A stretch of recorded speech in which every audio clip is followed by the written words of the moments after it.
Halo semua, selamat datang di Tunai episode 6. Jadi video kali ini gue mau ngebahas tentang seni mengelola anggaran, panduan mengelola keuangan pribadi dengan bijak. Nah, spesifik di video kali ini gue akan ngebahas tentang gimana caranya mengatur keuangan dengan bijak, ya.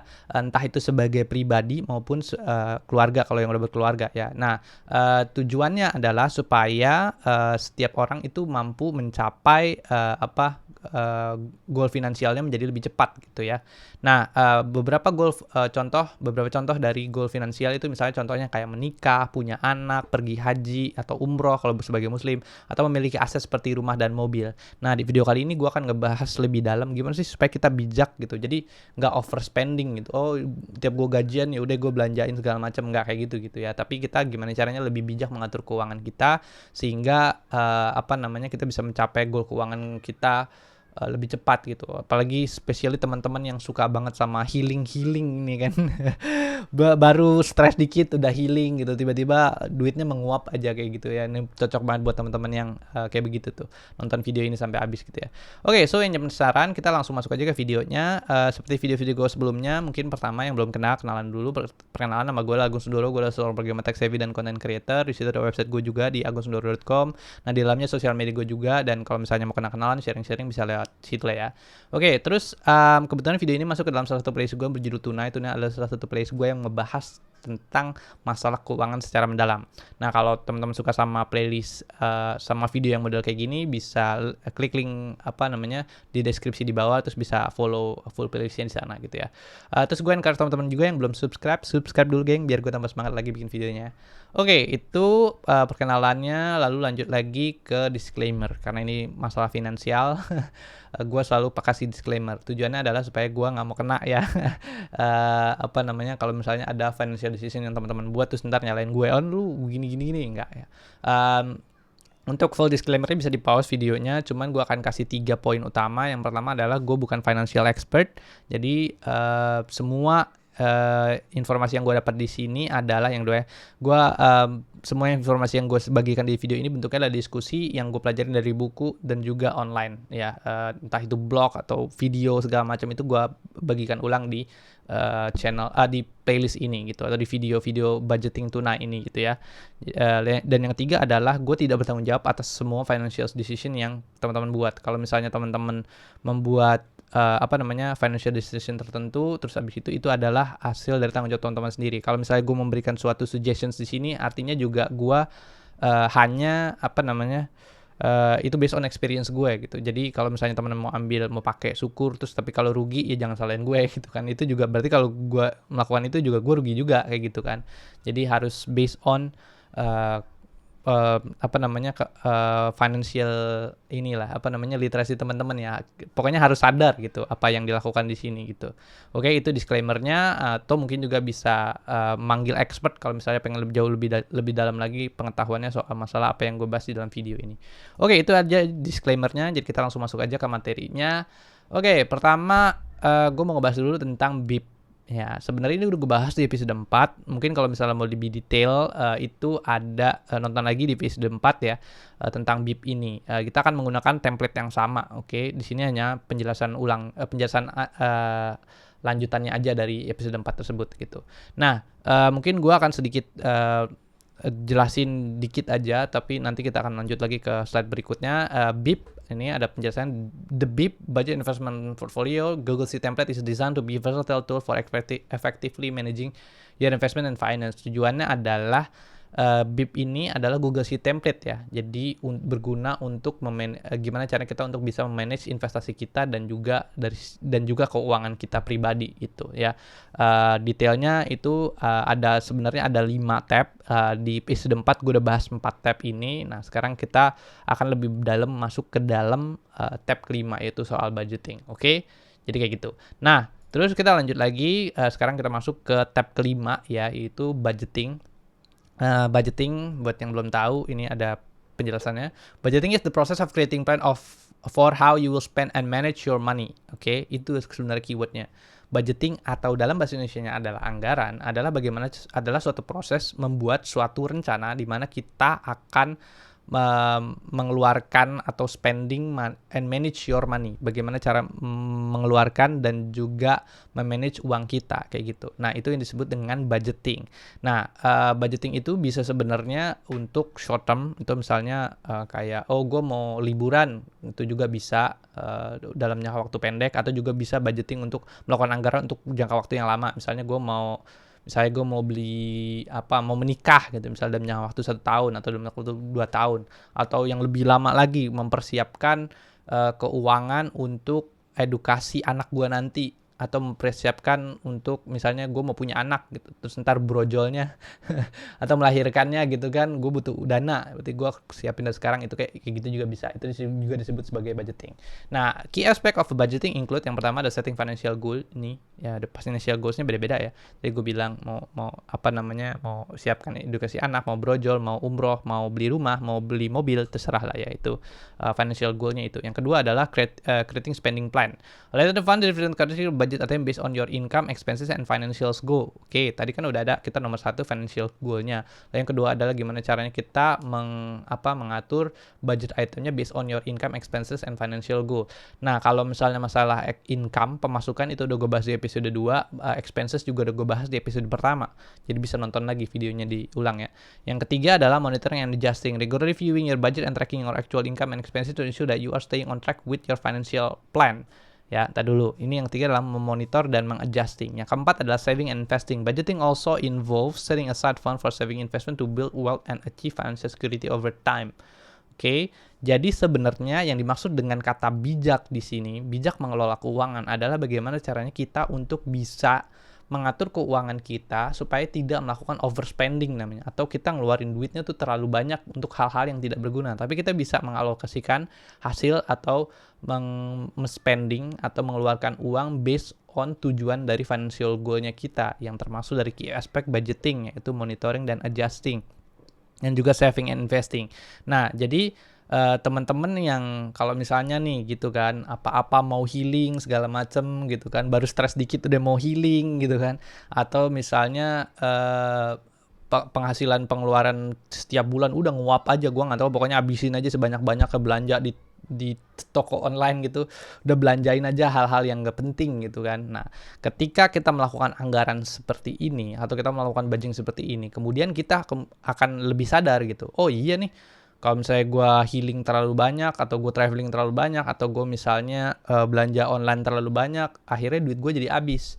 Nah, jadi tapi financial goal gue tidak tercapai akhirnya gitu. Itu yang dimaksud dengan bijak. Jadi ini sebenarnya budgeting ini ibaratnya kayak remnya. Kalau kita ngegas jebret, ini remnya, ntar dulu, jangan ngeluarin uang dulu gitu. Masih ada hal-hal yang penting yang kita harus save up gitu, kayak gitu. Jadi bijak di sini adalah dengan cara kayak gitu.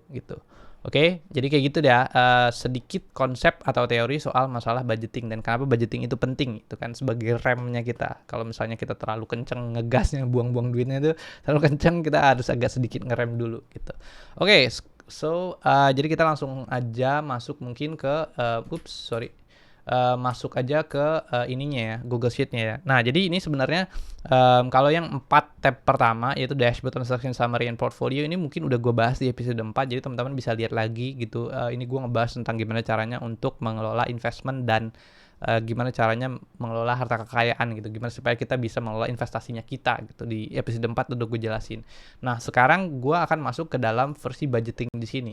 Budgeting ini kemudian yang menurut gue jadi kritikal, yang gue bilang dari kalau misalnya mau mengachieve suatu financial goal tertentu, kita harus membudgetkan atau menganggarkan ini.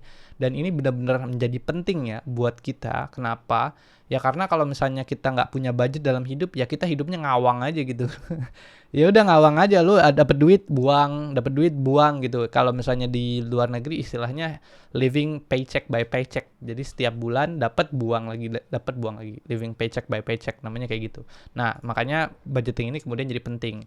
Nah, ini udah gue siapin budgeting template-nya buat teman-teman pakai kalau misalnya mau dipakai untuk melakukan budgeting secara structure. Menurut gue, kalau gue nonton video again, gue nyari-nyari lagi, gue baca buku, gue nonton di YouTube, belum ada orang yang kemudian bisa bikin Google Sheet yang modelnya kayak begini gitu ya. Dan menurut gue ini cukup oke gitu, bisa dipakai dan juga informasinya cukup bermanfaat. Oke, gue jelasin satu-satu ya. Yang pertama adalah di sini ada penjelasan tentang budgetingnya dalam tab budget, oke. Nah, terus di sini code. Oke, code ini sebenarnya ya sesuai terserah lah ala-ala aja supaya kita bisa lebih inget gitu ya. Nah, terus abis itu sama seperti yang ada di portfolio sini yang udah gue jelasin sebelumnya di episode 4, dia itu terbagi menjadi dua. Oke, yang pertama adalah kalau di sini kan portfolio sebutnya adalah asset group ya. Di sini asset group. Pokoknya warna oranye-oranye ini namanya asset group. Kalau di sini namanya budget group. Oke.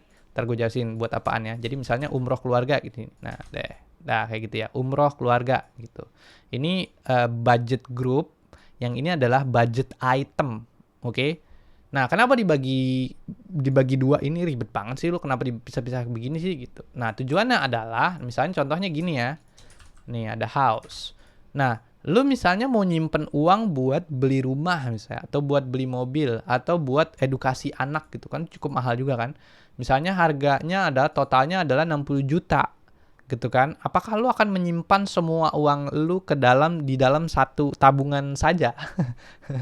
Kalau menurut gue sih itu akan sedikit berbahaya ya gitu. Jadi kalau gue biasanya tuh kalau gue nabung atau melakukan budgeting anggaran itu gue pisah-pisah, pecah-pecah gitu. Misalnya, oh ini taruh di misalnya ini pasar uang BNI, yang ini taruh di pasar uang Mandiri, yang ini taruh di pasar uang Maybank misalnya. Tujuannya kenapa dipecah-pecah? Jadi kalau ya masalahnya kan kalau di Indonesia kan kita tidak pernah tahu ya.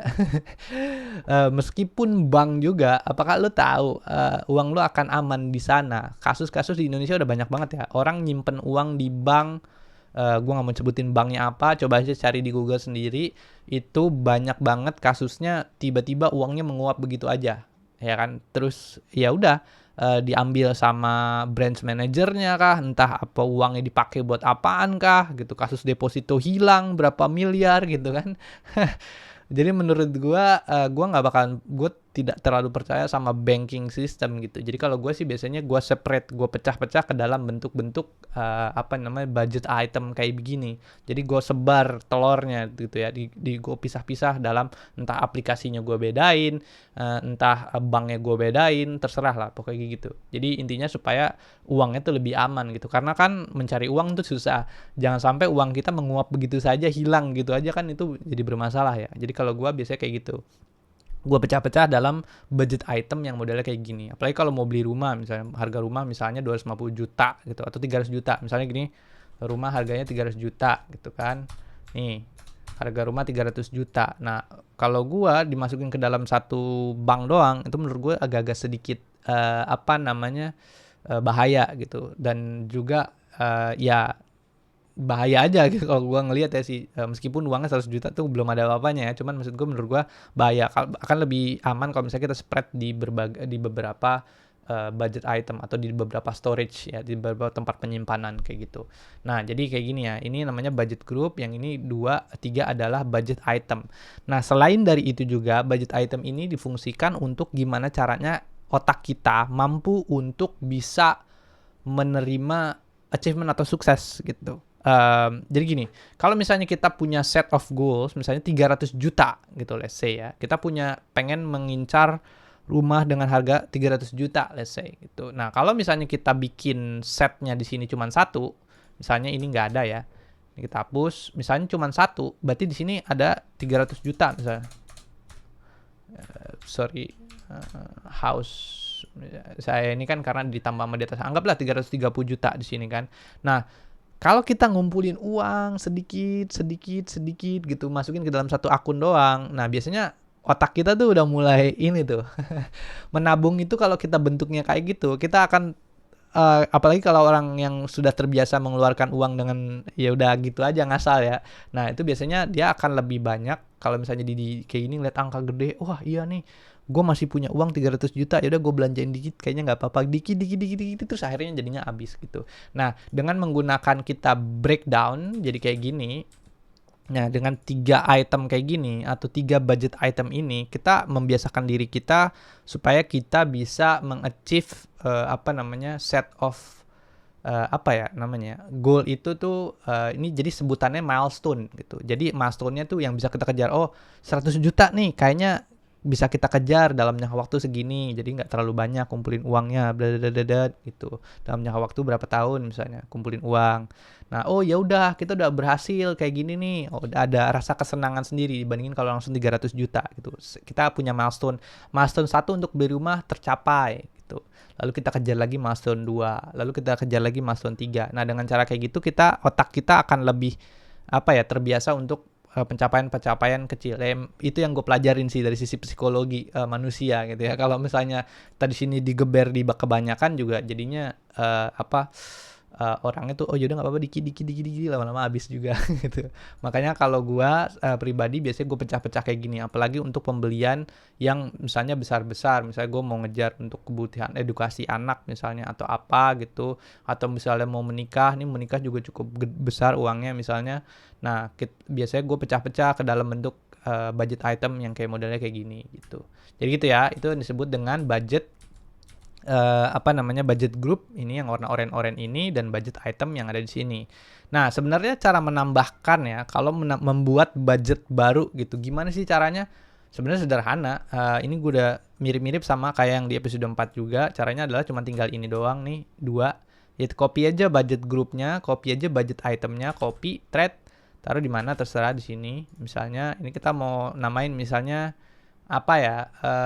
Misalnya tadi apa sih yang belum, misalnya beli rumah lagi gitu ya, misalnya home 2 gitu kan, misalnya di sini home strip 2 udah, di sini juga misal contoh aja ya home strip 2. Nah udah kayak gini, nanti tinggal dimasukin di sini totalnya. Ini sih di set dulu prioritasnya apa, high, medium, low. Kalau pembelian rumah biasanya kan low kan, agak panjang waktunya. Terus abis itu di sini di set storage-nya. Storage itu adalah tempat penyimpanannya. Nah, tempat penyimpanan ini diambil dari portfolio yang ada di sini. Nih, di kolom yang ini ya. Nonton lagi di episode 4. Itu udah gue jelasin juga untuk gimana ini itu tergenerate secara otomatis gitu ya. Ini adalah aplikasi-aplikasinya. Misalnya kita mau nyimpen uang di Bank Jenius atau entah Bank BNI, Bank BCA kayak gitu-gitu, atau mau menyimpan di reksadana misalnya ada di peluang gitu kan, ada apa nih kripto, mau nyimpan di saham atau menyimpan di misalnya bareksa pasar uang, terus ada juga ya kayak gitulah. Pokoknya ini adalah portfolio. Nanti setelah kita membuat portfolionya, kita ambil code-nya yang ada di sini, di otomatis tergenerate. Nanti di situ tinggal dimasukin di sini. Misal contohnya adalah di sini ya, Gen MS Mas ini berarti. Ini adalah misalnya Bank Genius, MS tuh nama orangnya. Misalnya kalau MS tuh nama gua misalnya. Terus abis itu Maxi Saver tuh nama ininya, nama tempatnya di Genius misalnya, terus Mas tuh nama gue gitu, Muhammad Agung Sundoro misalnya. Nah kayak gitu, jadi ini di copy nanti dimasukin ke dalam sini, paste, udah ya udah. Nah nanti di sini akan otomatis dia targetnya dimasukin dulu ya. Jadi misalnya mau beli rumah gitu, rumah yang kedua di sini tinggal di set aja, misalnya totalnya berapa, 50 juta harga rumahnya misalnya. Nah, dia akan otomatis budget grupnya dia akan otomatis nambahin. Nah kalau misalnya kita nambahin lagi di bawahnya juga bisa gitu. Kalau misalnya home 2 di sini kan dia namanya home 2 pool 1 misalnya, itu kan pool 1 gitu. Nah di sini jadi pool 2 misalnya. Nah kerennya adalah si Google Sheet template ini kemudian dia akan otomatis menghitung di sini, mentotalkan. Jadi Jadi kalau misalnya ada budget item yang totalnya yang punya di sininya home-nya sama, code-nya sama di sini, dia akan otomatis menjumlahkan di sini gitu. Jadi kalau budget group dia akan otomatis menjumlahkan di sini. Nah, kalau budget item tambahin lagi, misalnya budget item lagi di sini. Nah, dia akan otomatis tambahin lagi gitu. Jadi udah keren nih template-nya di sini. Nah, kayak gitu nanti tinggal dimasukin aja. Di sini juga storage-nya di mana. Kalau bisa sih dibedain ya, pool 1, pool 2. Ya, tempatnya dipisahin kayak tadi gue bilang. Misalnya yang ini ada di BNI, yang ini ada di Mandiri, yang ini ada di Maybank kayak gitu-gitu ya. dipecah-pecah gitu. Nah, terus di bagian sini ada aktif, ini rumus semua. Jadi aktif asetnya yang sekarang itu ada berapa jumlahnya totalnya gitu ya. Jadi misalnya di sini Genius MAS itu ada berapa sih jumlah yang sudah tersimpan uangnya udah berapa gitu. Ada misalnya 4.463. Kalau delta ya sisanya kurangnya berapa? 45 juta berapa? Forecast unit ini ini rumusnya, kalau forecastingnya nih rumusnya agak jelimet, tapi intinya adalah dia akan Google Sheet ini akan mendetek otomatis behavior kebiasaan kita untuk seberapa sering kita berinvestasi terhadap aset ini. Mati loh. Tapi intinya adalah misalnya ada kayak gini Gen MS Mas gitu kan. Nah, dia akan otomatis ngedetek nih. Oh, jadi misalnya si Agung tiap bulan menyimpan uang di ini Gen MS Mas itu sekitar 30 unit tiap bulan dengan total misalnya ini ya kelihatan misalnya 0,96 unit dengan harganya jadi 130.787 misalnya ya. Jadi dia akan memforecast ini dan kemudian memforecasting lagi di sini bahwa suatu aset di sini akan terachieve dengan behavior kita selama setiap bulan, nanti dihitung nih forecastingnya selama 7 bulan. Oke, misalnya kayak gitu ya. Nah, gua belum pernah ketemu ada orang yang bikin Google Sheet model kayak gini gitu. Nah, jadi dengan membuat budgeting system yang kayak begini, kita masukin datanya jebret dan kita kayak punya asisten. Lu kalau terlalu banyak ngeluarin uang, lu akan mencapai financial goal lu akan menjadi semakin lama. Kita bisa lihat dari forecastnya di sini gitu. Dan juga kita bisa ngelihat dari burn down-nya gitu. Jadi kalau kita mau ngeluarin uang, kalau kita ngelihat nih di sini burn down chart-nya ini itu belum terpenuhi, nah kita akan bisa mengukur ulang gitu. Jadi ibaratnya gue ngebikin rem nih buat temen-temen yang terlalu banyak spending, gue bisa bikin rem. Oh iya nih ternyata gue terlalu banyak keluarin uang, ntar dulu deh gue kayaknya masih ada urusan buat anak bla bla bla. Bisa kelihatan dari burn down chart ini dan juga forecast ini ya. Bisa kelihatan berapa bulan lagi gue harus bisa achieve ini gitu. Kalau misalnya kita daripada uangnya buat dibelanjain hal-hal nggak jelas, mendingan dimasukin lagi ke dalam tabungan sehingga achieve-nya akan bisa lebih cepet kayak gitu. Nah, keren kan? Nah, itu gue belum pernah ngeliat nih. Tapi gue nggak tahu sih teman-teman kayak gimana ya. Mungkin ada juga yang model pakai begini atau mungkin ada referensi lain. Mungkin bisa terus di kolom komentar di bawah biar gue tahu gitu. Oh iya, mungkin ada yang lebih bagus terus kita nanti bisa sharing-sharing lagi gitu ya. Nah, kurang lebih kayak gitu. Yang diisi adalah cuman bikin kayak begini. Ini juga diisi bla bla bla. Lalu di sini diisi storage-nya di mana dan goal-nya berapa. Sisanya udah rumus yang mengatur gitu. Jadi enak kan di sini. Kayak gitu sih.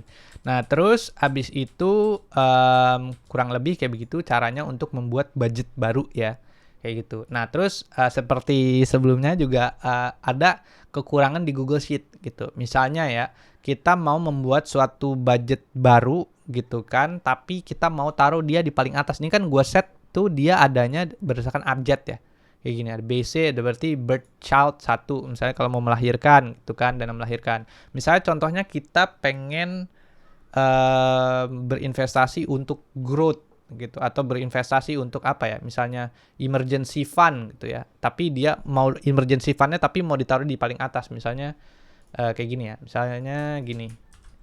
Ini, terus kita taruh di sini. Misalnya kita sebutnya di sini adalah emergency fund gitu kan, atau misalnya emergency fund yang dimulai dari A bank, misalnya A bank emergency fund gitu. Jadi kan di sini emergency fund, jadi quote-nya jadi A strip emergency misalnya. Kan itu kan kalau dari berdasarkan abjad dia tuh harusnya ditaruh di paling atas kan. Oke, kita benerin dulu ininya di sini. Nah, kekurangannya dari budget dan Google Sheet itu, nih meskipun udah gua bikin rumusnya kayak begini cukup kompleks, tapi dia kalau misalnya ini kita tarik secara atas nih ya, lihat ya, rumusnya aktif nih. Dia kan menghitung di sini. Nah, kalau misalnya ini gua tarik secara langsung ke sini, nanti rumusnya akan berantakan. Lihat nih, tuh dia rumusnya akan turun ke bawah. kayak gitu. Jadi itu memang kekurangan Google Sheet sih. Gue juga nggak tahu deh benerinnya gimana ya. Jadi caranya adalah kalau misalnya kita mau menambahkan suatu budget tertentu dengan abjad yang paling atas, nah caranya adalah kayak gini. Jadi ditarik, ini juga udah gue jelasin di episode 4 sih. Jadi di sini tarik, ditaruh sampai di ini yang ada minusnya, tutupnya terakhir sini. Tet, udah. Lalu yang BC-BC-nya ini tarik di bawah emergency thread kayak gitu. Nah, dengan cara kayak begitu dia tidak akan merusak existing rumus yang udah ada tuh nggak akan kerusak gitu. Soalnya kalau misalnya kita bikin asal narik-narik aja rumusnya yang tadi udah dibikin, nanti akan berantakan, nanti perhitungannya salah gitu. Jadi kalau misalnya kita mau menambahkan suatu budget baru gitu kan, kita mau taruh di atas, pakai pola tadi gitu, tarik dulu ke sini, nanti yang atasnya pindahin ke bawahnya kayak gitu. Jadi dia nggak akan ngerusak rumus. Kayak gitu sih. Itu salah satu kekurangan dari perhitungan itu. Perhitungan menggunakan budgeting sistem yang ini gitu. Nah, kurang lebih gue sih menggunakan budgeting ini secara pribadi kemarin-marin untuk ya biaya-biaya kehidupan gue sehari-hari gitu ya. Jadi kalau misalnya gue biasanya menentukan untuk short term goalnya gue, misalnya gue mau liburan, misalnya gue mau liburan kemana, gue mau misalnya mau healing gitu kan, kalau orang Indonesia bilangnya gue mau healing nih, itu kan mau jalan-jalan misalnya ke Bandung, misalnya mau ke Jogja segala macam, itu gue bisa menggunakan itu budgeting ini, sistem budgeting ini gitu, untuk menganggarkan dana yang dibutuhkan untuk healing atau traveling. Itu yang pertama. Yang kedua, kalau dari sisi gue juga gue menganggarkan ini untuk misalnya kebutuhan gue. Nah, kebetulan untuk menikah juga itu gue biasanya menggunakan budgeting ini dan sangat membantu waktu itu ya. Jadi gue benar-benar bisa lebih sangat bijak saat gue mengatur keuangan gue pribadi. Nah, sebenarnya masih banyak lagi ya goal-goal finansial keuangan yang kita misalnya mau kejar. Contohnya yang belum gue masukin ke sini misalnya adalah retirement gitu kan. Kita pengen misalnya pensiun nih, lalu butuh berapa dana pensiun yang kita butuhkan untuk bisa supaya kita bisa pensiun dengan tenang. Itu lalu apalagi misalnya pengen umrohin orang tua nih kan, umrohin orang tua, orang tua istri segala macam, misalnya pergi haji juga. Terus abis itu misalnya growth investment, misalnya pengen membangun investment growth gitu ya. Jadi misalnya pengen melakukan budgeting untuk growth investment. Jadi kalau misalnya ini kan selain dari retirement tapi growth investment tuh misalnya, jadi kalau lo pengen hidup dari hasil investasi lo gitu misalnya. Nah, growth investment itu juga bisa di set di sini gitu. Nanti tinggal dimasukin aja. Misalnya lo masukin ini di dalam bentuk misalnya gold. Lo pengen hidup dari dana emas aja setiap bulan kayak gitu kan, growth investment bisa di set di sini gitu. Sebenarnya masih banyak goal-goal financial yang lain, nanti bisa diatur sendiri sedemikian rupa based on kebutuhannya masing-masing gitu. Tapi dengan cara sistem budgeting model kayak gini, kemudian ya again tujuan gue adalah supaya ngebantu teman-teman untuk bisa punya rem gitu. Jadi oh iya, lo mau spending apa nih dengan total nilai sekian. Oke, tapi ada nggak kebutuhan lain yang kita harus kerjakan kayak gitu-gitu, itu bisa kita lihat di untuk kita simpan, kita bisa lihat di budgeting system, di budgeting sheet ini gitu, atau di budgeting tab ini gitu. Sip, kurang lebih gitu sih geng, yang mau gua sharing soal masalah budgeting ya. Ini sangat-sangat bermanfaat buat gue pribadi, dan gue udah menggunakan ini udah cukup lama juga, dan gue mencapai beberapa financial goals gue juga ya. Mungkin ini juga bisa bermanfaat buat teman-teman. Kalau misalnya teman-teman ada ide atau ada saran, kayaknya ini bagusnya dibegini-giniin gitu. Nah, mungkin bisa komen di kolom komentar di bawah ya. Oke, gitu aja teman-teman videonya. Mungkin kalau misalnya suka jangan lupa untuk share, like, sama komen. Terus juga di situ ada website gue juga di agusundoro.com. Kalau mau ngobrol-ngobrol bisa lewat situ. Oke, geng, gitu aja teman-teman. Sip. Thank you semua yang udah nonton. Yap, bye.